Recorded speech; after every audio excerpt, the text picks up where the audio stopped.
Drive की थी 11th में जब स्ट्रेट लाइन की थी? डेरिवेशन तो बहुत सारी करी है। तो उसमें क्या क्या चाहिए होता था हमें? पॉइंट और स्लोप चाहिए होता था, कुछ याद है? हाँ हाँ, स्लोप का तो याद है। स्लोप का याद है। हाँ। तो वहां पर जो था प्लेन में होती थी लाइन। लाइन जो थी वो एक सरफेस प्लेन पर थी, स्पेस में नहीं थी। तो हम जब इक्वेशन ड्राइव करते थे तो हमारा पॉइंट और स्लोप से काम चल जाता था। ठीक है, यहां पर जो है लाइन स्पेस में है। जब लाइन स्पेस में है, हवा में है लाइन एक तरह से, तो उस केस में हमारा जो है काम पॉइंट और स्लोप से नहीं चलता है। तो जो ये इक्वेशन लिखेंगे हम दो तरीके से लिखेंगे, एक वेक्टर्स की हेल्प से लिखेंगे और एक जो है विदाउट वेक्टर्स कार्टेशियन फॉर्म बोलेंगे, उसकी हेल्प से लिखेंगे, Cartesian form of the line. तो एक vector equation of a line लिखेंगे, दोनों ही हमें आनी चाहिए। ठीक है, तो पहले मैं ये लिख रही हूँ, vector equation of a line passing through a given point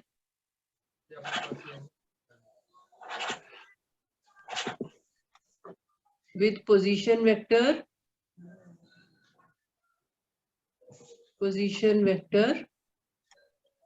r1। तो कोई पॉइंट है जिसका पोजीशन वेक्टर r1 है लाइन के ऊपर। ठीक है, ये हमने एक पॉइंट ले लिया with position vector r1 and parallel to a given vector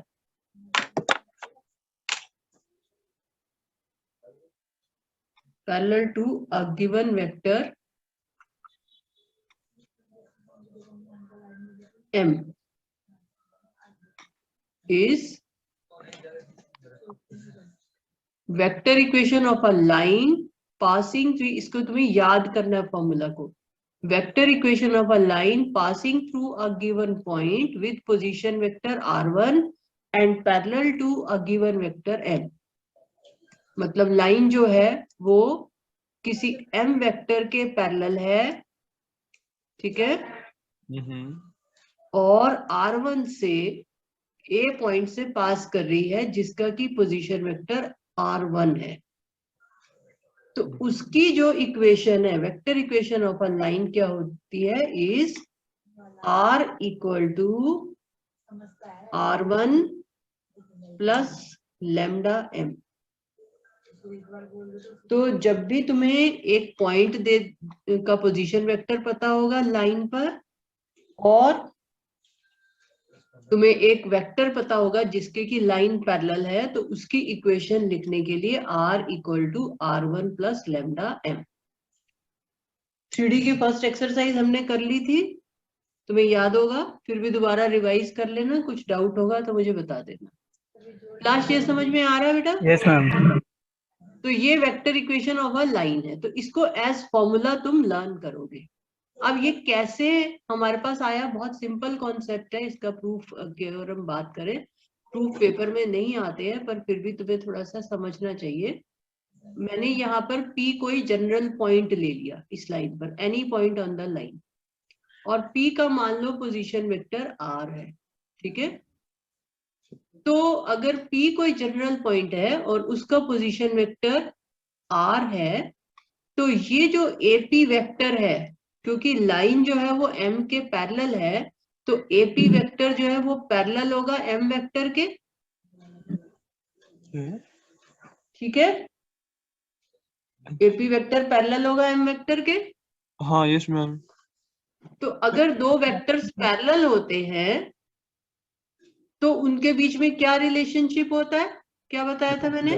lambda times m। Lambda times m, उसका स्केलर मल्टीपल होता है। जब भी पैरेलल वेक्टर होंगे, one vector is scalar multiple of the other. ठीक है, तो अब AP वेक्टर A और P का मेरे पास पोजीशन वेक्टर है, तो AP वेक्टर किसके इक्वल आया? अगर हमें दो पॉइंट्स का पोजीशन वेक्टर पता है तो वेक्टर ज्वाइनिंग देम क्या होता है, क्या बताया था मैंने? सिद्धार्थ ये तो आता था तुम्हें, तुमने क्वेश्चन भी करे। ये एपी वेक्टर क्या बनेगा? एपी वेक्टर हम्म -a, हाँ हाँ ठीक से बोलो, क्या बोल वो रहे हो? हाँ, p -a, आर माइनस, हाँ r माइनस हाँ, आर माइनस r-r ना, फाइनल माइनस इनिशियल ना, कल भी तो बता रहे थे। हाँ वही मैं कह रहा हूँ, हाँ वही तो। R minus R one equal to, तुम इनिशियल माइनस फाइनल करते हो, गलत हो जाएगा तुम्हारा। हाँ वो मुंह से निकल जाता है, वो करता नहीं फाइनल माइनस इनिशियल, तुम अपने घर से 10 किलोमीटर चले मान लो आगे, तो जो फाइनल पॉइंट पे पहुंचोगे वहां से पीछे की का माइनस करोगे ना, हाँ हाँ बढ़ रहा है ना आगे, यस मैम। तो फाइनल माइनस इनिशियल करेंगे ना, तभी डिफरेंस आएगा ना, इसमें है ना। जैसे नॉर्मल तुम स्केल से भी कोई चीज नापते हो, हालांकि स्केल वाली बात नहीं है यहाँ पे, फिर भी देखो अगर यहाँ पे 2 है, यहाँ पे 10 है, तो 10 माइनस 2 करोगे या 2 माइनस 10 करते हो? 10 हम्म, माइनस 10 माइनस 10 माइनस ना, तो फिर फाइनल माइनस इनिशियल होगा ना। हाँ yes ma'am. Initial minus final करेंगे तो नेगेटिव साइन का फर्क नहीं आ जाएगा? हाँ तो ऐसे ही वेक्टर्स में भी गलत आ जाएगा ना फिर तुम्हारा। हाँ हाँ तो मैम। फाइनल माइनस इनिशियल, ठीक है। हम्म, तो आर इक्वल टू आ गया यहाँ पर R1 प्लस लेमडा, हाँ हाँ तो ये इसका प्रूफ है। तो इसको तुम्हें लर्न करना है, हम्म, ठीक है, याद हो जाएगा ये। हाँ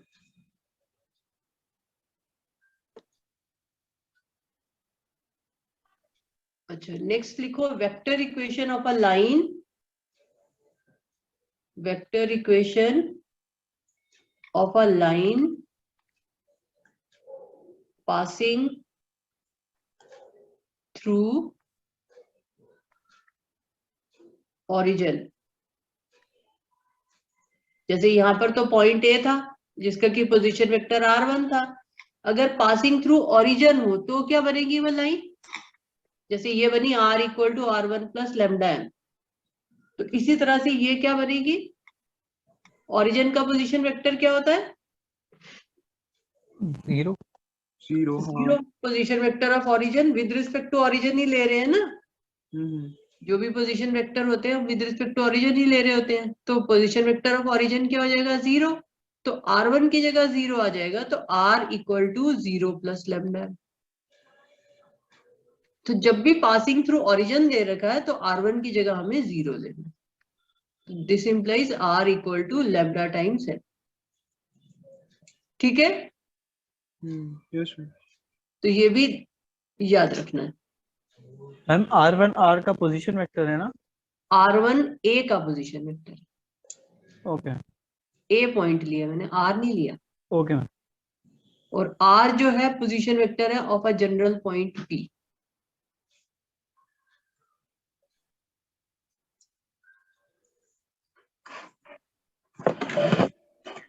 ये यहाँ पे तुम ब्रैकेट में कैपिटल A लिख लो,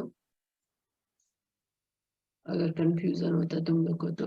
of a given point A with position vector R1 and parallel to a given है, जरूरत नहीं है बट मैं तुम्हारे लिए लिख रही हूँ।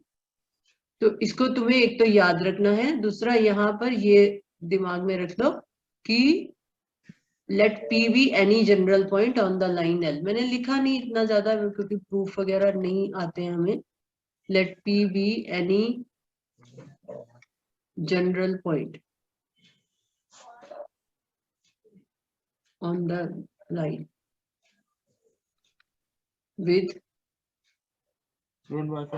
position vector R।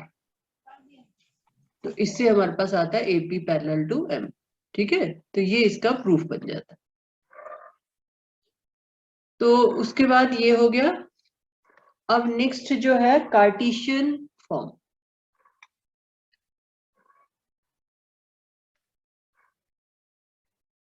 Cartesian form of equation of a line, वो वेक्टर फॉर्म थी, ये कार्टेशियन फॉर्म है।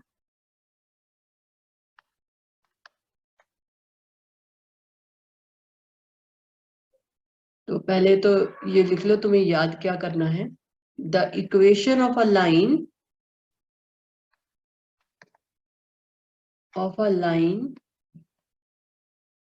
passing through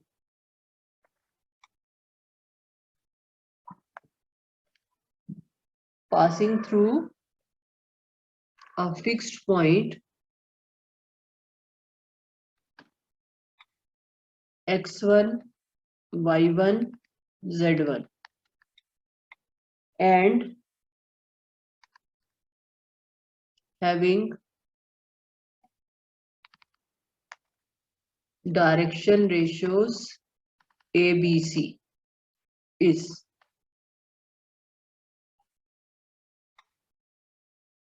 ये फॉर्मूला कैसे आया ये मैं अभी एक्सप्लेन करूंगी। पहले फॉर्मूला इसलिए लिख रही हूँ कि तुम्हें पता तो रहे कि तुम्हें याद क्या करना है।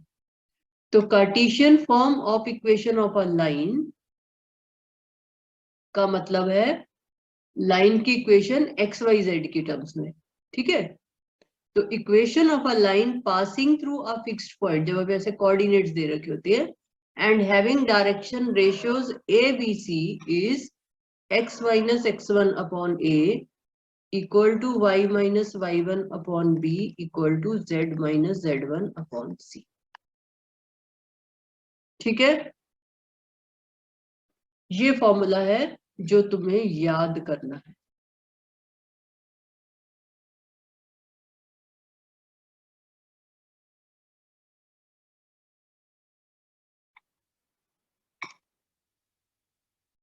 जैसे मैं ये बॉक्स बना लेती हूँ ऐसे तुम भी बॉक्स बना लिया करो, ताकि तुम्हें पता रहे कि ये चीजें तुम्हें याद करनी है।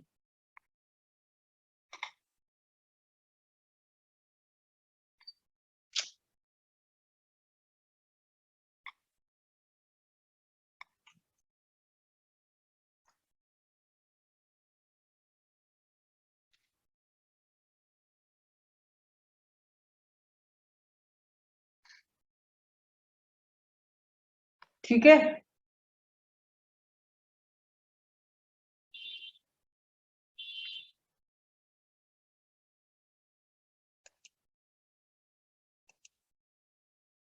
ये एक लाइन है जिसके ऊपर हमें एक पॉइंट दे रखा है। अब मैं एक्सप्लेन कर रही हूँ कि कैसे आया x1 y1 z1। तो line is passing through x1 y1 z1 and it has direction ratios A B C. तो लाइन अगर पास करिए x1 y1 z1 के, तो इस पॉइंट का, मैं इसको अगर ए पॉइंट कहती हूं, तो इसका पोजीशन वेक्टर ऑफ ए क्या होगा?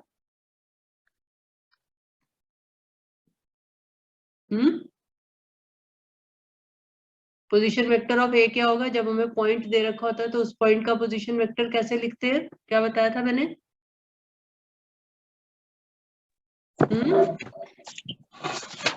याद है? कोऑर्डिनेट्स दे रखे होते हैं तो पोजीशन वेक्टर कैसे लिखते हैं? जैसे तुम्हारी बुक में ट्राइंगल वाले क्वेश्चंस थे कि वर्टिसेस, इसका डॉट प्रोडक्ट अपॉन मैग्नीट्यूड नहीं, position vector of the point. जैसे कोई पॉइंट है, हमने ट्राइंगल वाले क्वेश्चंस किए थे, ये पॉइंट है, मान लो इसके कोऑर्डिनेट्स 2 3 4 है, तो इसका पोजीशन वेक्टर क्या होगा? अच्छा 2i cap 3j cap 4k cap. हाँ हाँ, तो पोजीशन वेक्टर ऑफ ए क्या है? x1i y1j z1k plus y1j plus z1k। ठीक है, हम ऊपर वाले ही तो फॉर्मूला यूज करेंगे ना डिराइव करने के लिए। तो ये पोजीशन वेक्टर ए का हो गया क्योंकि इसके कोऑर्डिनेट्स दे रखे हैं।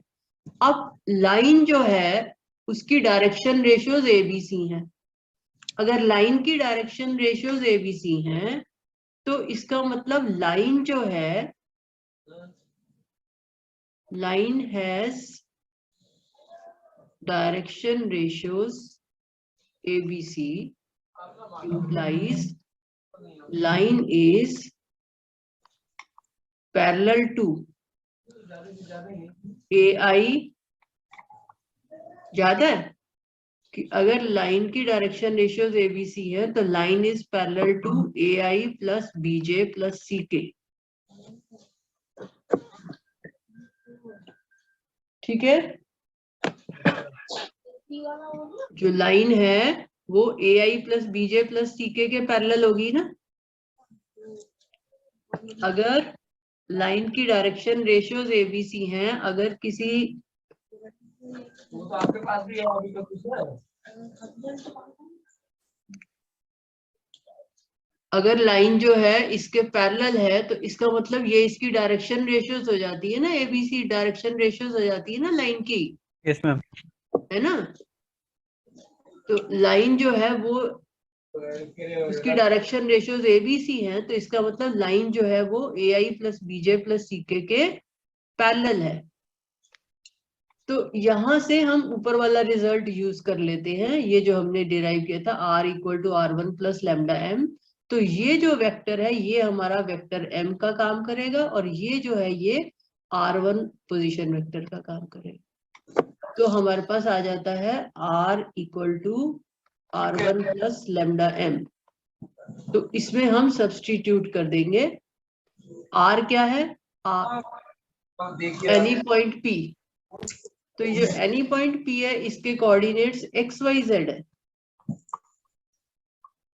तो हमारे पास यहाँ पर P का पोजीशन वेक्टर आ गया XI plus YJ plus ZK, ये आ जाएगा equal to X1I plus Y1J plus Z1K plus lambda times M आ गया AI plus BJ plus CK।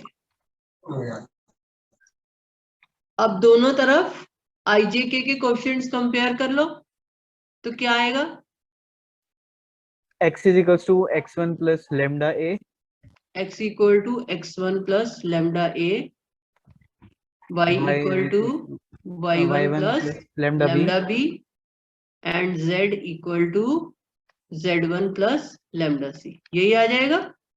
Yes ma'am.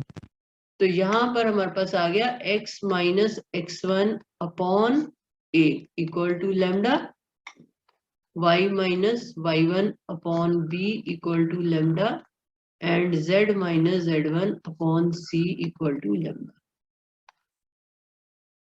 यहाँ पर हमारे पास ये भी आ जाता है कि ये जो होते हैं कोऑर्डिनेट्स होते हैं of any general point, x1 plus lambda a y, XYZ की वैल्यू आई है ना। XYZ क्या है, एनी जनरल पॉइंट P है। यस इसका मैम। मतलब जनरल पॉइंट के कोऑर्डिनेट्स क्या होते हैं, x1 plus lambda a, y1 plus lambda b. ठीक है, तो ये हमारे पास आ गया, this is equal to lambda. तो ये तीनों लैम्डा के इक्वल है, तो आपस में इक्वल हो गए। तो this implies x minus x1 upon a equal to y minus y1 upon b equal to z minus z1 upon c equal to lambda. तो यही मैंने ये लिखा था ऊपर। तो तुम्हें बेसिकली ये याद करना है, ये तो मैं जस्ट प्रूफ करके दिखा रही हूँ तुम्हें, लेकिन तुम्हें ये लर्न करना है कि equation of a line passing through a fixed point x1 y1 z1 and having direction ratios ABC। ठीक है यस मैम। सिद्धार्थ, ये समझ में आया। मैम एक और बार समझा दो। तो ये फॉर्मूला तुम्हें याद करना है, रटना है। ठीक है, हाँ। इसको तो लर्न करना है। अब ये जो नीचे मैंने दिया है ना, ये इसका प्रूफ समझा रही थी।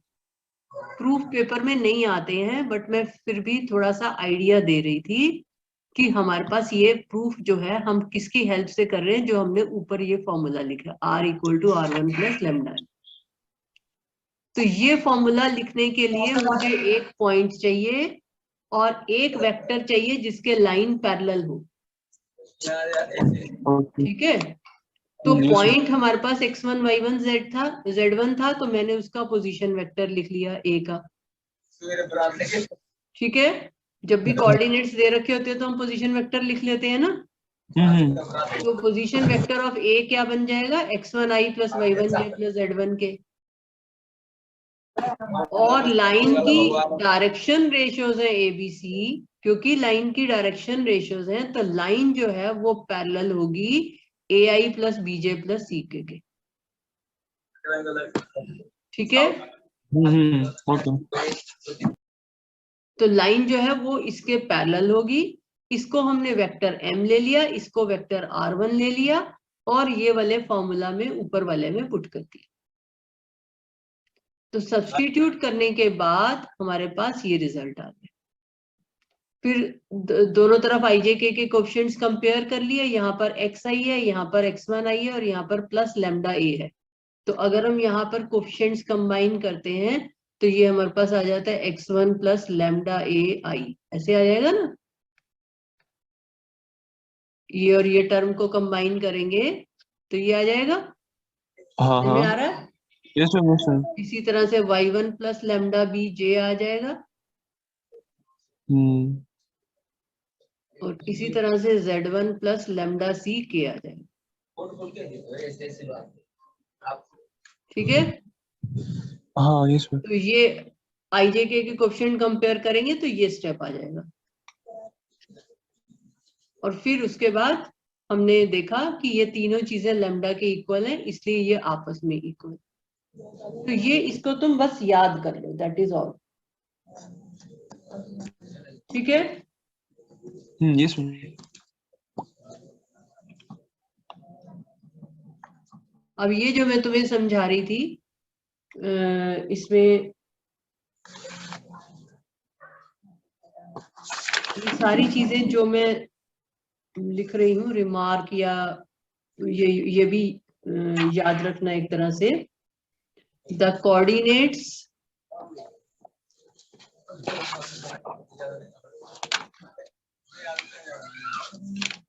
of a general point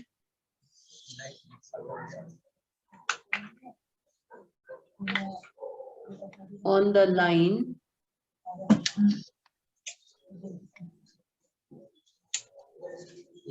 x minus, जैसे कोई हमारे पास ऐसे लाइन दे रखी होगी हमें और हमें उसका जनरल पॉइंट का कोऑर्डिनेट लिखना है, इसका मतलब हमें xyz की वैल्यू लिखनी है। ठीक है, तो coordinates of a general point on the line this, ये हम इसको इक्वल टू लैम्डा ले लेते होते हैं अपने आप। लैम्डा नहीं दे रखा होता क्वेश्चन में, अपने आप इक्वल टू लैम्डा ले लेते हैं और यहाँ से xyz की वैल्यू निकाल लेते हैं। तो x minus x1 upon a equal to lambda से आ जाएगा, ये ऐसे आ रहा है ना, x minus x1 upon a equal to lambda, ये जो मैंने ऊपर लिखा था यही चीज। तो यहाँ से x की वैल्यू क्या आ जाएगी, x1 प्लस लैम्डा a। इसी तरह से y की वैल्यू आ जाएगी y1 प्लस लैम्डा b, और z की वैल्यू आ जाएगी z1 प्लस लैम्डा c। तो ये कोऑर्डिनेट्स हो गए of a general point on this line. समझ में आई? यस मैम ठीक है, सिंपल। जब भी जनरल पॉइंट का कोऑर्डिनेट निकालना है, लाइन की जो ये इक्वेशन होती है इसको इक्वल टू लैम्डा लिखते हैं और यहाँ से xyz की वैल्यू निकाल देते हैं, दैट इज ऑल। ठीक है, remark 2,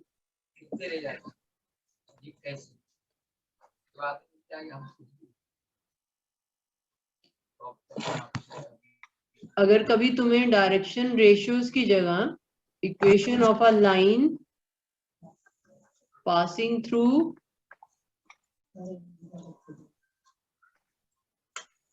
x1, y1, z1 and having direction cosines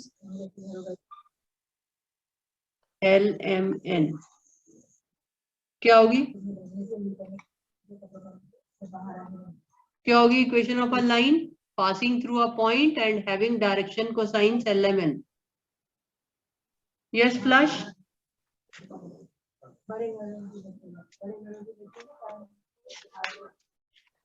Siddharth बताओ।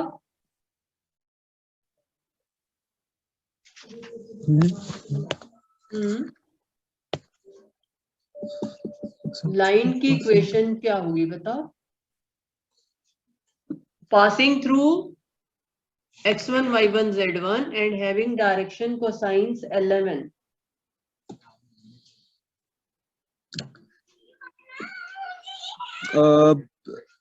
नहीं, अगर डायरेक्शन रेशियोज ABC हैं तो ये होती है, ठीक है ना, ये ऊपर लिखी है मैंने, हैविंग डायरेक्शन रेशियोज ABC। तो अगर डायरेक्शन कोसाइंस LMN है तो क्या होगी? डायरेक्शन तो x minus x1 direction cosines और डायरेक्शन रेशियोज में क्या फर्क था? डायरेक्शन कोसाइन तो वो थे कॉस और वो कॉस ऑफ द एंगल। और डायरेक्शन रेशियोज क्या थी? कोफिशिएंट ऑफ आई जे के। हाँ Coefficient- कोफिशिएंट। कोफिशिएंट ऑफ आई जे के तो ठीक है, वो तो डायरेक्शन रेशियोज होती है ना। तो डायरेक्शन कोसाइंस और डायरेक्शन रेशियोज में क्या रिलेशनशिप होता है? A upon under root a square plus b square plus c square. That is l. तो Yes, ma'am. रिलेशनशिप क्या होता है? वो तो ठीक है। क्या रिलेशनशिप होता है? Direction ratios are numbers proportional to Proportional to direction direction cosines. ratio. बताया Yes, था ma'am. ना मैंने। अच्छा हाँ तो वो सारी डायरेक्शन रेशियोज जो होती हैं डायरेक्शन कोसाइन के प्रोपोर्शनल होती हैं। तो अगर किसी लाइन की डायरेक्शन रेशियोज एबीसी हैं तो उसकी इक्वेशन ऑफ लाइन तुम्हें पता है। अगर उसकी डायरेक्शन कोसाइंस एलएमएन है तो उसकी लाइन इक्वेशन ऑफ लाइन क्या होगी? x minus x1 upon l आ जाएगा फिर, ठीक है ना। हाँ y minus y1 upon m और z minus z1 upon n। किसी भी क्वेश्चन में किसी भी जगह पे डायरेक्शन रेशियोज की जगह हम डायरेक्शन कोसाइंस यूज कर सकते हैं, लेकिन उल्टा नहीं हो सकता। डायरेक्शन रेशियोज क्या है? जैसे एबीसी जो होते हैं, a proportional to a equal to some के टाइम्स एल होता है, बी जो है वो सम के टाइम्स एम होता है, और सी जो है वो सम के टाइम्स एन होता है। तो एल जो है वो अपने प्रोपोर्शनल तो है ही है ना। L equal to 1 times L लिख सकते हैं ना, m equal to 1 times m लिख सकते हैं, n equal to 1 times n लिख सकते हैं। तो LMN can work as direction ratios also. तो अगर कहीं डायरेक्शन रेशियोज दे रखी हैं तो हम उनको यूज कर लेते होते हैं, ठीक है। लेकिन yes. हमारे फॉर्मूला के हिसाब से अगर डायरेक्शन कोसाइंस दे रखे हैं तो हम उनको भी यूज कर सकते हैं।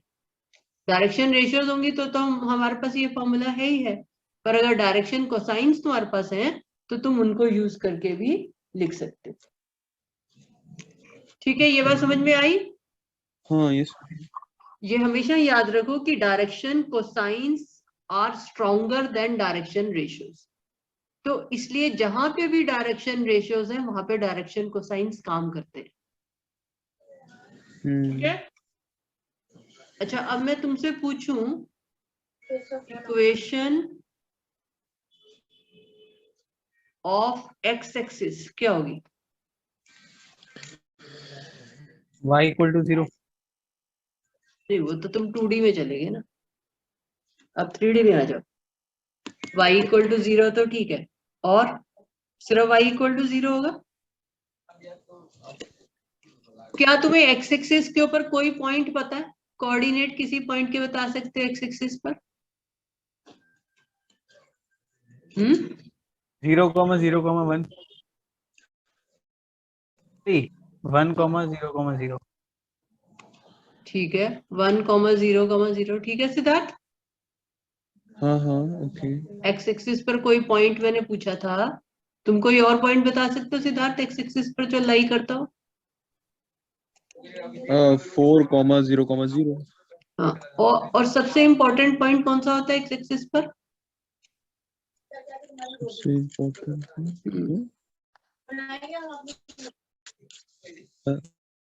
ओरिजिन। अच्छा 0 ओके हाँ ठीक है। 0,0,0 भी ले सकते हैं। हाँ हाँ तो अब एक्स एक्सिस की मुझे इक्वेशन लिखनी है तो मुझे उसके ऊपर पॉइंट तो पता है 0,0,0 होता है। ओरिजिन 1,0,0 भी ले सकते हैं तुम चाहो तो, या 4,0,0 भी ले सकते हैं, पर मैं 0,0,0 ले रही हूँ, ठीक है। तो कोई भी एक पॉइंट हमने ले लिया एक्स एक्सिस के ऊपर। अब तुम्हें इसकी डायरेक्शन कोसाइंस पता है? Direction cosines. डायरेक्शन कोसाइंस क्या होती है? कॉस ऑफ द एंगल हाँ बट ये तो line makes with coordinate axis. तो एक्स एक्सिस अपने साथ कौन सा एंगल बनाती है? 0। 0, तो कॉस 0 हो जाएगा। वाई एक्सिस के साथ कौन सा एंगल बनाती है? 90। और जेड एक्सिस के साथ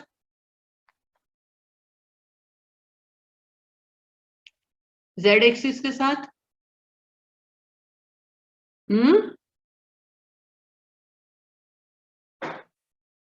जेड एक्सिस के साथ कौन सा एंगल बनाती है?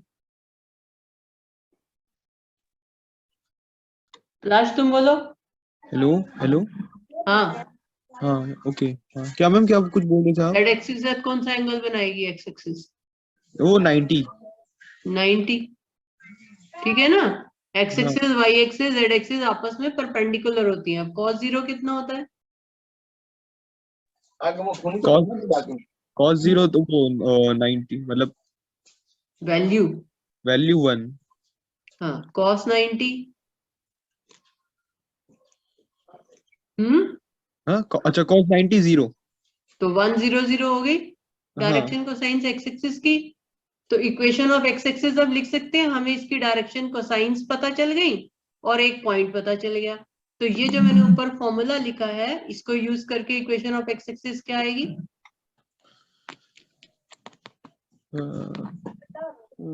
सब्स्टिट्यूट करो पॉइंट और एलिमेंट को। x minus x minus 1। अच्छा minus x minus 0 upon 1 equal y to equals to y minus y1 upon 0 equals to z1 minus z z1 0 0 है, हमने 0 0 पॉइंट लिए। अपॉन तो ये 0। हमारे पास आ गया ना, x equal to x upon 1 equal to y upon 0 equal to z upon 0। हाँ ठीक है। अब ये जीरो को अगर मैं इधर, अगर मैं इसको इक्वल टू कुछ लेमडा लिख दूं, कुछ भी लेमडा हो सकता है से, तो x की तो कोई भी वैल्यू आ गई लेमडा, और y क्या आ गया 0, एंड z क्या आ गया 0। ठीक है। तो हाँ इसीलिए यहाँ पर कोई भी अगर हम पॉइंट लें तो वो क्या होता है, लेमडा 0 0। लेमडा की कोई भी वैल्यू हो सकती है, पर y और z 0 होगा। तो इक्वेशन ऑफ एक्स एक्सिस हम ऐसे भी लिखते हैं, y equal to 0 and z equal to 0, या फिर ऐसे लिखते हैं। मैम अगर जैसे ये y अपॉन 0 है और z अपॉन 0 है, हम्म तो इसका मतलब ये हुआ ना कि इनका इंटरसेप्ट इन्फिनिटी पे बनेगा। किसके साथ? एक्स एक्सिस का intercept with y axis and z axis. Yes, नहीं y एक्सिस और z एक्सिस का हाँ, भाग यहाँ से। इंटरसेप्ट 0 है ना, इंटरसेक्ट करता रही है यहाँ पे ओरिजिन पे। उसके बाद तो कहीं मिलेंगी नहीं ये आपस में। तो मैम ये लाइन थोड़ी कहलाएगी फिर, अगर 0 पे इंटरसेक्ट कर जाएगी तो। लाइन क्यों नहीं कहलाएगी? ओरिजिन से ही तो निकल रही है एक्स एक्सिस। ये एक्स एक्सिस लाइन ही तो है, ऐसे तो जा रही है ये। नहीं, y अपॉन 0 और z upon 0। y upon 0 z upon 0, ये मतलब 3D में हम इस तरह से लिखते हैं। मतलब कि नॉर्मली 0 हम नीचे नहीं लिखते डिनोमिनेटर में कभी, बट 3D में ये अंडरस्टूड होता है कि डायरेक्शन रेशियो 0 हो सकती है जब भी एंगल 90 डिग्री बनेगा, तो वो अपॉन 0 आता है। तो ये एक एक्सेप्टेबल फॉर्म है, क्योंकि हमारी ये फॉर्म में जब भी direction ratio a B c में से कुछ भी 0 होगी तो नीचे 0 आएगा। Okay ma'am. हमारी तो फॉर्म ही यही है ना। तो इसमें एबीसी 0 तो बनेगा ही बनेगा जब भी एंगल 90 डिग्री है तो। ठीक है। Yes ma'am. तो ये इक्वेशन ऑफ एक्स एक्सिस हो गई। ठीक है। इसी तरह से इक्वेशन ऑफ वाई एक्सिस क्या होगी, क्योंकि कभी कभी क्वेश्चन आ जाता है, कभी कभी यूज करना पड़ जाता है, बच्चे इसी में अटक जाते हैं। इक्वेशन ऑफ वाई एक्सिस क्या होगी?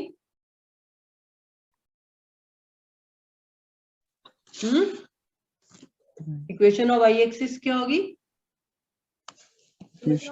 वाई एक्सिस में क्या होता है? एक्स 0 होता है, एक्स 0 होता है, और क्या 0 होता है वाई एक्सिस में? z equal to 0। तो ये भी हम इसी तरह से डिराइव कर सकते हैं जैसे हमने ऊपर वाली लिखी थी, y के डायरेक्शन को साइन से यूज करके।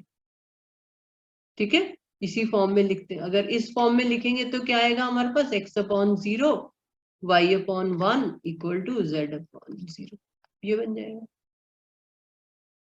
ठीक है। तो इसी तरह से इक्वेशन ऑफ z एक्सिस लिख सकते हो। तो ये इतना दो ये फॉर्मूला तुमसे याद हो जाएंगे, नहीं होंगे अभी। इन दो फॉर्मूला में मुझे बता दो कि तुम्हें कोई दिक्कत हो तो मुझे बताओ। ये तुम्हें लर्न करना है फॉर्मूला, और एक ये ऊपर वेक्टर वाला फॉर्मूला याद करना है। ये दो फॉर्मूला याद हो जाएंगे, हाँ यस मैम। ठीक है। और फिर उसके बाद ये दो रिमार्क्स वाले पॉइंट्स माइंड में रखने हैं कि अगर डायरेक्शन कोसाइंस दे रखी हैं डायरेक्शन रेशियोज की जगह, तो वो भी हम यूज कर सकते हैं। और फिर x axis, y axis, z axis, ये तो ठीक है। अच्छा नेक्स्ट लिखो, vector equation, vector equation of a line passing through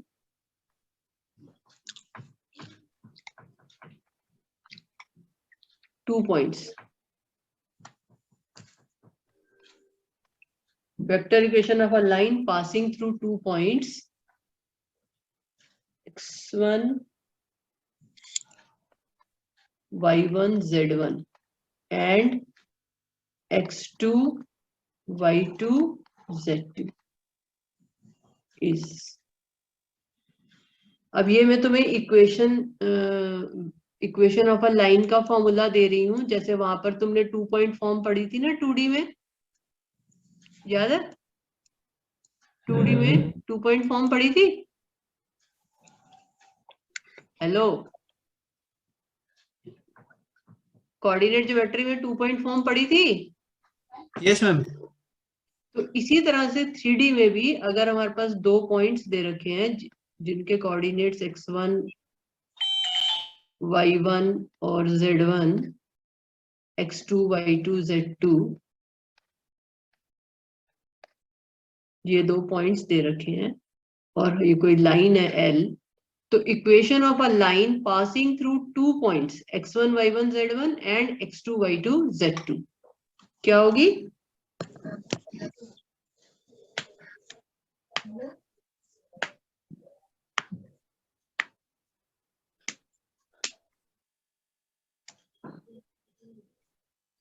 is x minus x1 upon y minus y1 upon equal to z minus z1 upon. अच्छा, अब देखो equation of a line passing through 1 point तुम्हें पता है क्या होती है? क्या होती है बताओ? यस बोलो। क्या ma'am? Equation of a line passing through a point क्या लिखवाई थी मैंने? Equation of a line passing through the point. Through 1 point, हाँ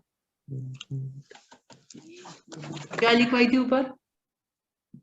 कार्टेशियन इक्वेशन। क्या लिखवाई थी? ओहो मैंने वेक्टर इक्वेशन लिख दिया यहाँ, सॉरी यहाँ कार्टेशियन लिख देती हूँ, मैंने पहले कार्टेशियन स्टार्ट कर दी ना। चलो यहाँ कार्टेशियन लिख दो तुम, सॉरी इसको ठीक कर लो, कार्टेशियन। हाँ, Cartesian equation of a line passing through 2 points this and this is. हाँ बताओ क्या होती है Cartesian equation of a line passing through 1 point? Upon a B c. Upon a B c, पूरा बताओ। x minus x1 upon a, y minus y1 upon b, z minus z1 upon c. तो a B C क्या होते हैं? A B C क्या है वहां पे?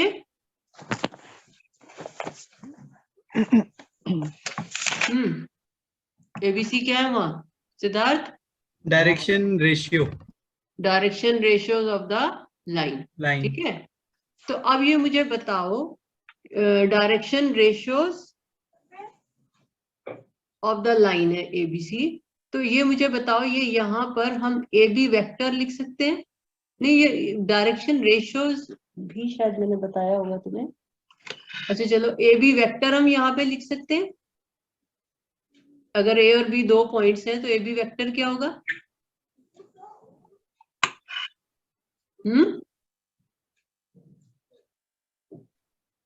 ए बी वेक्टर दो पॉइंट्स के कोऑर्डिनेट पता है तो ए बी वेक्टर लिख सकते हो नहीं? हाँ ए भी वेक्टर लिख सकता हूँ। हाँ क्या होता है बताओ? फाइनल माइनस इनिशियल ना। हाँ तो वो हो जाएगा मतलब 2x x x2 x हाँ i हो जाएगा, x2 माइनस x1 i हाँ फिर plus plus y1 y2 minus y1 i y2, देखो तुम उल्टा बोलते, मैं भी उल्टा लिखने लेती हूँ, y2 माइनस y1 j, हाँ, plus z2 minus z1 k। ठीक है, तो अब L जो है वो एक तरह से ए बी वेक्टर के, ए बी वेक्टर ये है, तो ए बी वेक्टर की डायरेक्शन रेशियोज क्या हो जाएंगी? A b vector x2 minus x1 i plus y2 minus y1 j plus z2 minus z1 k है, तो ए बी वेक्टर की डायरेक्शन रेशियोज क्या होंगी? ए बी वेक्टर की हाँ, ए बी वेक्टर की डायरेक्शन रेशियोज क्या होंगी? ये x2 minus x1 y2 minus y1 z2 तो माइनस z, जो ए बी वेक्टर की डायरेक्शन रेशियोज होंगी वही L की होंगी। हाँ तो direction ratios of L are x2 minus x1 y2 minus y1 z2 minus z1। तो ये हम यहाँ पर यूज कर सकते हैं ना, तो ये हमारे पास फॉर्मूला बन गया। ठीक है, हाँ तो ये vector equation, Cartesian equation of a line हो गई passing through 2 points.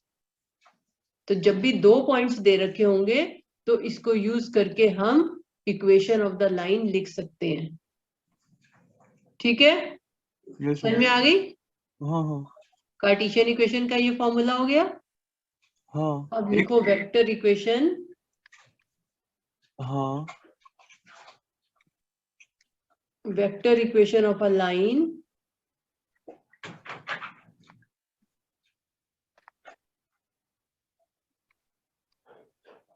vector equation of a line passing through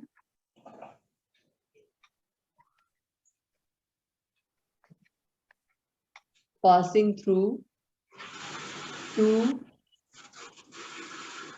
points having position vector r1 and r2। ठीक है, तो इसी फिगर में एक्सप्लेन कर देती हूँ। इसका पोजीशन वेक्टर r1 और r2 हमें गिवन है, तो हमें इस लाइन की इक्वेशन लिखनी है। तो हम क्या करेंगे, जो हमारी वो वाला फॉर्मूला था ना, vector formula, vector equation of a line का फॉर्मूला, वो यूज करेंगे। तो क्या था vector equation of a line का formula? Passing through 1 point, r equal to क्या था? हाँ बोलो, r इक्वल टू, सिद्धार्थ बताओ।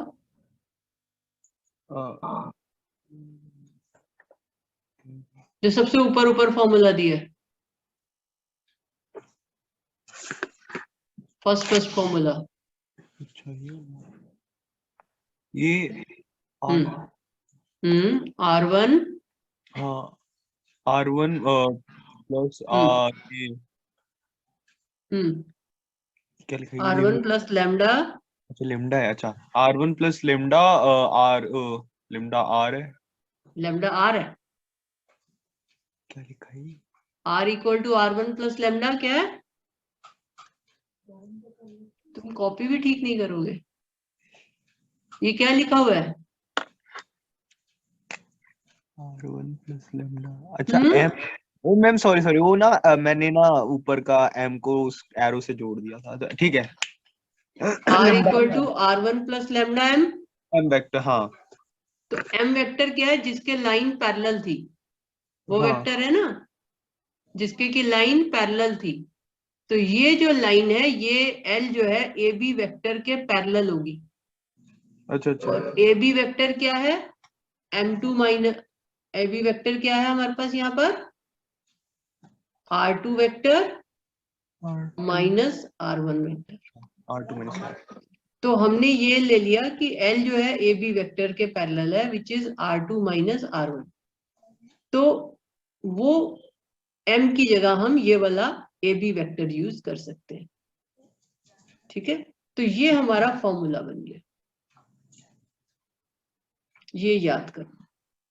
मेनली जो है लाइन की इक्वेशन लिखने के देखो दो तरीके हैं, एक तो वेक्टर फॉर्म होती है लाइन की इक्वेशन लिखने की, और एक कार्टेशियन फॉर्म होती है, ठीक है। हाँ हाँ तो वेक्टर फॉर्म में हमारे पास फॉर्मूला होता है r equal to r1 plus lambda m, ये दिया मैंने। हाँ लाइन r1 उस पॉइंट से पास करती है जिसका पोजीशन वेक्टर r1 है और m वेक्टर के पैरेलल है, तो ये फॉर्मूला यूज होगा। दूसरा वेक्टर फॉर्म में जो हमने फॉर्मूला पढ़ा r equal to r1 plus lambda times r2 minus r1, जब हमें दो पॉइंट्स दे रखे, दो पॉइंट्स के पोजीशन वेक्टर दे रखे होते हैं तब हम ये फॉर्मूला यूज करते हैं।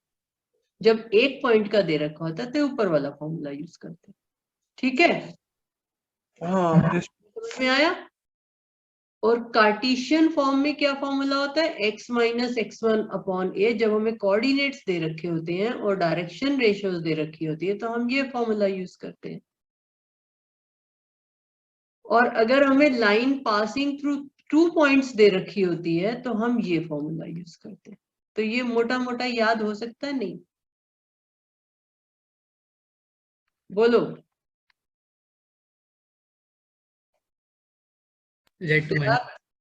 ये याद हो जाएगा।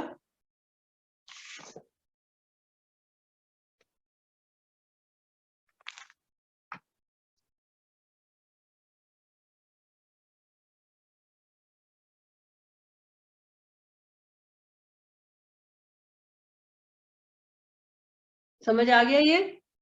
इसमें कुछ क्वेरी है, कुछ दिमाग में नहीं समझ में आ रहा हो, मुझे बताओ। No ma'am no. अब इसमें सबसे आसान टाइप का जो क्वेश्चन होता है,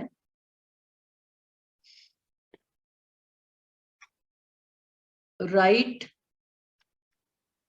और नॉट ओनली क्वेश्चन, ये वैसे भी आना चाहिए हमको, हमारे क्वेश्चंस में यूज भी हो जाती हैं चीजें। i minus 2j plus 3k plus lambda times 2i minus j minus 3k।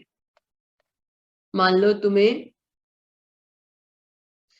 ये कहा जाए right this in Cartesian form,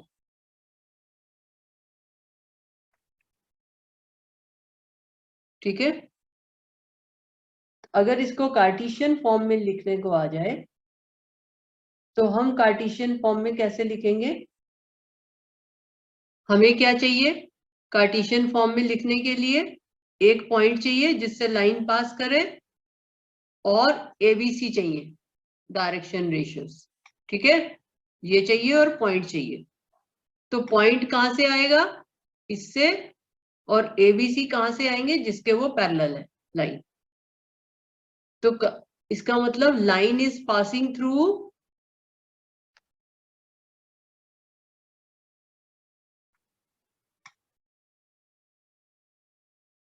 किससे पास कर रही है line, 2i 2 minus 1 minus 3। 2 minus 1 minus 3, तो ये तो वो वेक्टर है जिसके लाइन पैरेलल है। जब हम r equal to r1 plus lambda m लिखते हैं तो m वेक्टर के तो लाइन पैरेलल होती है। Yes ma'am. और r1 वेक्टर जो है जिस पॉइंट का वहां से पास कर रही होती है, ओ अच्छा हाँ सॉरी। तो line is passing through 1 minus 2 3। 1 minus 2 3। Siddharth ये समझ में आ रहा है, We left. ये लेफ्ट, चलो आ जाएगा अभी। Passing through 1 minus 2 3 and parallel to 2 minus 1 minus 3। इसके पैरेलल है ना, and direction ratios of the line are, and direction ratios of the line are, क्या होंगी डायरेक्शन रेशियोज, 2 माइनस 1 माइनस 3। तो कार्टेशियन फॉर्म में इक्वेशन क्या बन जाएगी, x minus 1, yes ma'am. x minus 1 upon 2 equal to y minus 2 upon minus 1 equal to z minus 3 नहीं 3 z minus 3 upon minus 3। ठीक है, तो ऐसे भी लिख सकते हो, या फिर जैसे पहले मैं प्रूफ में करा रही थी वैसे भी चल सकते हो, या इसको करने का तरीका क्या है कि r की जगह लिख लो xi plus yj plus zk, so this equal to i minus 2j plus 3k plus lambda time, जैसे मैंने प्रूफ में कराया था ना कि ijk के कोफिशिएंट जो है वो इक्वेट कर दो, तो उससे भी हो जाएगा। इधर से आएगा x और यहाँ से i का कोफिशिएंट आ रहा है 1 plus 2 lambda, 1 plus 2 lambda i। इसी तरह से j का कोफिशिएंट आ जाएगा -2 minus lambda minus lambda j, j, और इसी तरह से आ जाएगा plus 3 minus minus 3 lambda k। तो हमारे पास आ गया x equal to 1 plus 2 lambda. इसमें यह है कि थोड़ा टाइम ज्यादा लग जाता है, y equal to -2 minus lambda and z equal to 3 minus 3 lambda. तो वो जैसे मैंने कन्वर्ट किया था वैसे ही इसको कन्वर्ट कर सकते हो। तो x minus 1 upon 2 equal to y plus 2 upon -1 बन जाएगा, और z minus 3 upon -3 equal to lambda. ये बन जाएगा ना, एक एक को सॉल्व करूं तो यस मैम। तो वही चीज आ जाएगी जो ऊपर आई थी। कौन सा मेथड इजी लग रहा है दोनों में से, कौन सा इजी लगा? ये डायरेक्ट वाला ही सही है। डायरेक्ट वाला ही सही है ना, तभी मैंने इससे कराया कि ये पॉइंट हो जाता है और इसके हमारा पैरेलल है, तो यहाँ से डायरेक्शन रीच हो जाती है। कभी कभी क्वेश्चन मिक्स्ड आ जाते हैं। मिक्स मतलब कोई चीज कार्टेशियन में दे दी जाती है, कोई चीज वेक्टर में दे दी जाती है, तो इसलिए हमें ये बात समझनी जरूरी है। तो इससे टाइम वेस्ट होता है। ठीक है, yes ma'am.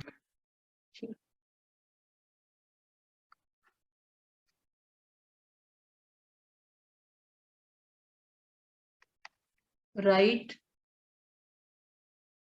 3x minus 3 upon 4 equal to 2y plus 1 upon 5 equal to z minus 2 in vector form.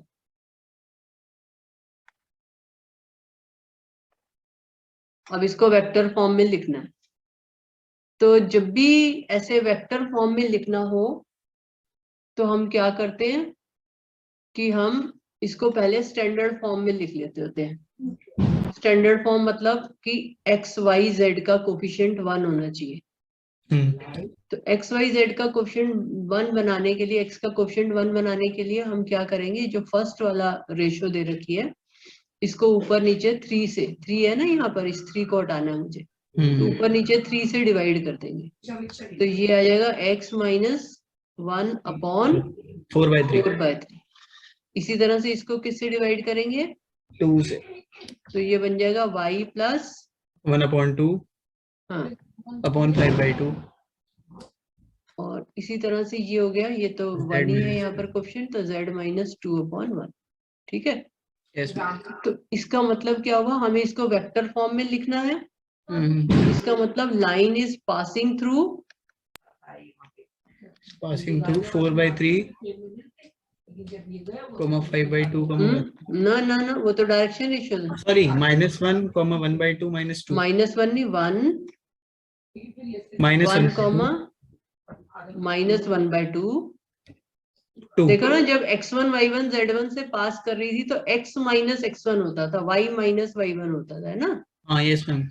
तो 1 कॉमा माइनस हाफ बन जाएगा, या y प्लस हाफ है तो ये y माइनस हाफ बनेगा ना। Yes ma'am. तो माइनस हाफ बन गया, और ये क्या है 2। तो line is passing through this and parallel, हाँ, and it is parallel to, बाद में लिख दूंगी पैरेलल, एंड इट्स चलो डायरेक्ट लिख देते हैं, and it is parallel to, किसके पैरेलल आएगी, 4/3, 5/2, 1। 4/3i plus 5/2j प्लस के plus k। ठीक है, तो पासिंग थ्रू दिस है, तो पोजीशन वेक्टर पूरा इतना लंबा लंबा नहीं दिखती, मैं ऐसे ही लिख देती हूँ। r1 वेक्टर मतलब position vector of the point through which line is passing. तो Passing. r1 वेक्टर हम ले लेंगे i I minus 1/2j half plus j 2k. Plus 2k, और m वेक्टर ये हमारा हो गया 4/3i plus 5/2j plus k। तो इक्वेशन ऑफ लाइन क्या बनेगी? Vector equation of line, vector equation of the given line is r equal to I minus half j plus 2k plus lambda times 4/3i plus 5/2j plus k। ठीक है, ये समझ आ गया? Yes, ma'am.